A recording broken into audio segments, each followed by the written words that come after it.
दोस्तों, रूस के साथ युद्ध के बीच यूक्रेन को इजरायल से मिसाइल सिस्टम मिला है। खुद यूक्रेन के राष्ट्रपति ने इसका ऐलान किया है।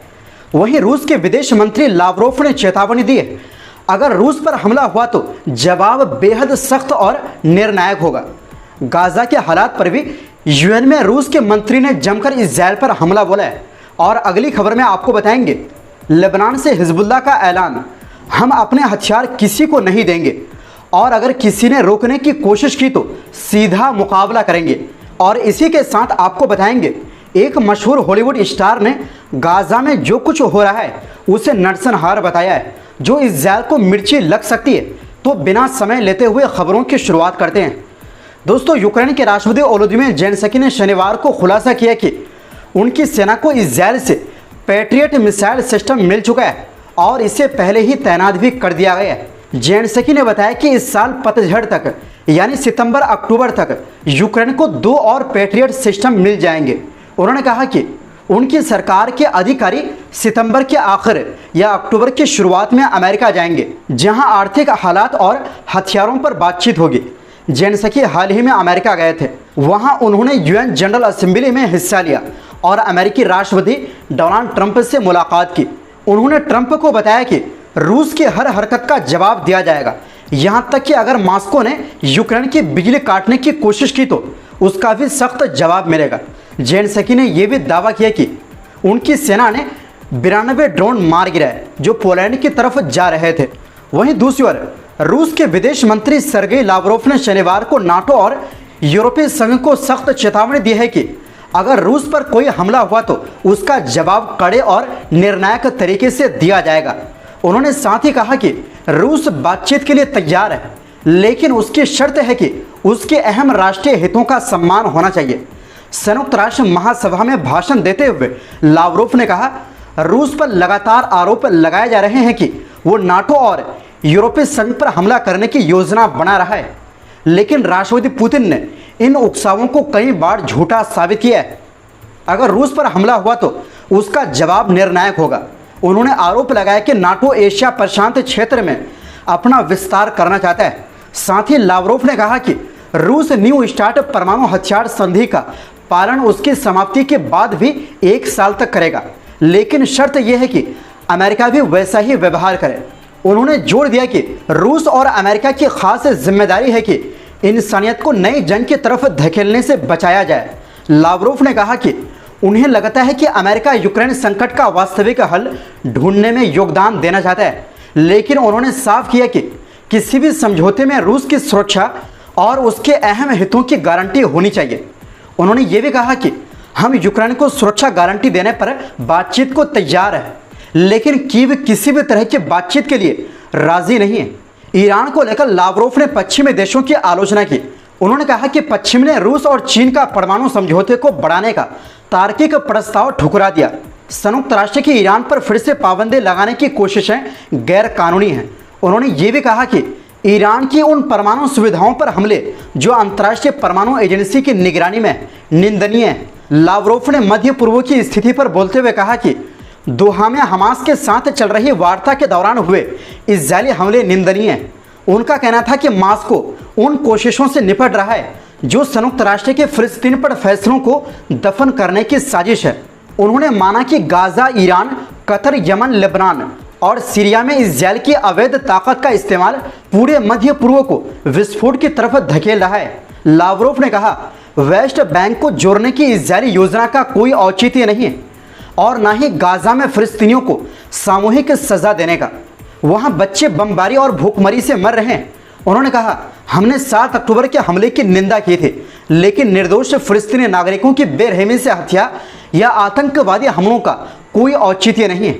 वहीं दूसरी ओर दोस्तों, लेबनान के हिजबुल्लाह संगठन के महासचिव नईम कासिम ने साफ कहा है कि पार्टी किसी भी हाल में पीछे नहीं हटेगी और न ही अपने हथियार छोड़ेगी। उन्होंने ये भी चेतावनी दी कि कुछ ताकतें लेबनान को आंतरिक लड़ाई की तरफ धकेलना चाहती, लेकिन हिजबुल्लाह ऐसा कभी होने नहीं देगा। नईम कासिम ने बेरूत में एक कार्यक्रम में कहा, हमारे हथियार कोई छीन नहीं सकता और अगर किसी ने कोशिश की तो हम उसका मुकाबला करेंगे। हम आगे बढ़ रहे हैं, दुश्मन का सामना करने के लिए हमेशा तैयार हैं और इजरायल के खिलाफ हर मोर्चे पर खड़े हैं। उन्होंने लेबनान सरकार के उस फैसले की आलोचना की जिसमें प्रतिरोध ताकतों से हथियार लेने की योजना बनाई गई है। उनका कहना था कि यह सरकार की बड़ी गलती है और इसे ठीक करना ही होगा। नईम कासिम ने कहा कि हिजबुल्लाह राष्ट्रीय एकता चाहता है, लेकिन असली ज़रूरत यह है कि सब मिलकर इस्राएल के खिलाफ खड़े हों। उन्होंने कहा, अगर कोई प्रोजेक्ट इस्राएल को फ़ायदा पहुंचाने वाला होगा, चाहे वो देशभक्ति का नाम लेकर आए, हिजबुल्लाह उसका डटकर सामना करेगा। उन्होंने आरोप लगाया कि कुछ ताकतें चाहते हैं कि लेबनानी सेना अपने ही लोगों से भिड़ जाए। उन्होंने चेतावनी दी, वे जहाज़ में छेद कर रहे हैं, लेकिन अगर डूबा तो सब डूबेंगे। नईम कासिम ने ताइफ समझौते की याद दिलाई, जिसमें कहा गया है कि लेबनान की ज़मीन से कब्जा हटाकर सेना का पूरा कंट्रोल होना चाहिए।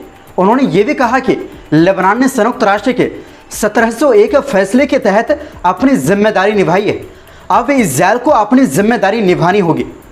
हिजबुल्लाह नेता अमेरिका को भी आड़े हाथों लिया। उन्होंने कहा कि वाशिंगटन राजनीति के जरिए वही हासिल करना चाहता है जो इस्राएल युद्ध से भी नहीं कर पाया। उन्होंने कहा कि अब यह साफ हो गया है कि अमेरिका लेबनान को ख़त्म करना चाहता है और उसे इस्राएल के साथ जोड़ना चाहता है। दोस्तों, इसी कार्यक्रम में ईरान की राष्ट्रीय सुरक्षा परिषद के सचिव अली लारीजानी ने कहा कि हिजबुल्लाह इतना मजबूत है कि उसे कहीं और से हथियारों की ज़रूरत नहीं है।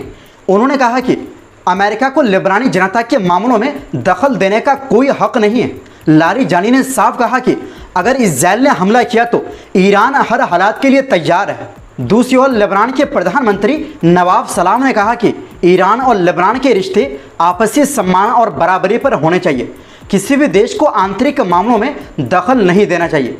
वहीं राष्ट्रपति जोसेफ ऑन ने कहा कि हिजबुल्लाह के नेताओं की कुर्बानी का असली हक तभी अदा होगा जब पूरा लेबनान एक मजबूत और न्यायपूर्ण राज्य के साथ खड़ा होगा। उन्होंने कहा कि देश को बचाने का रास्ता सिर्फ एक है, एक राज्य, एक सेना और मजबूत संस्थाएं। वहीं दूसरी ओर दोस्तों, हॉलीवुड की मशहूर अदाकारा और ऑस्कर विजेता जेनिफर लॉरेंस ने सबको चौंका दिया जब उन्होंने साफ कहा कि गाज़ा की हालत बेहद ख़राब है और जो कुछ वहाँ हो रहा है उसे नरसंहार यानी जेनोसाइड से कम नहीं कहा जा सकता। ये बयान उन्होंने स्पेन के सैन सेबेस्टियान फिल्म फेस्टिवल के दौरान एक प्रेस कॉन्फ्रेंस में दिया।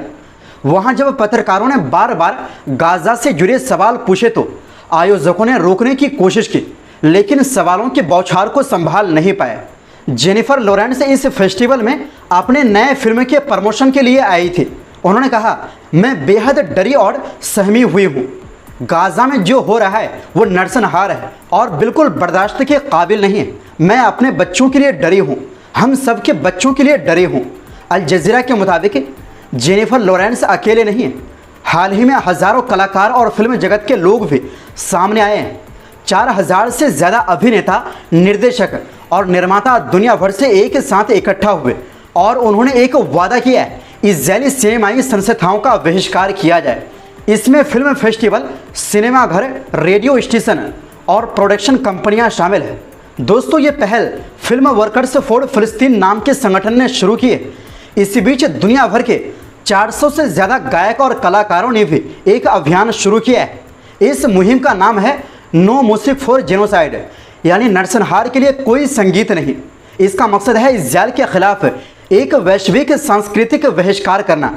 कलाकारों ने साफ कहा कि संगीत और कला का काम कभी भी किसी ऐसे देश की छवि सुधारने का नहीं हो सकता जिस पर नरसंहार के आरोप लग रहे हैं। उनका कहना है कि कला और संगीत को हमेशा इंसाफ और इंसानियत के साथ खड़ा होना चाहिए, पीड़ितों के साथ, ना कि जालिमों के साथ। तो दोस्तों, फिलहाल के लिए इस रिपोर्ट में बस इतना ही। आपसे गुजारिश है, हमारी सपोर्ट के लिए चैनल को सब्सक्राइब ज़रूर करें। बहुत बहुत शुक्रिया। अल्लाह हाफिज़।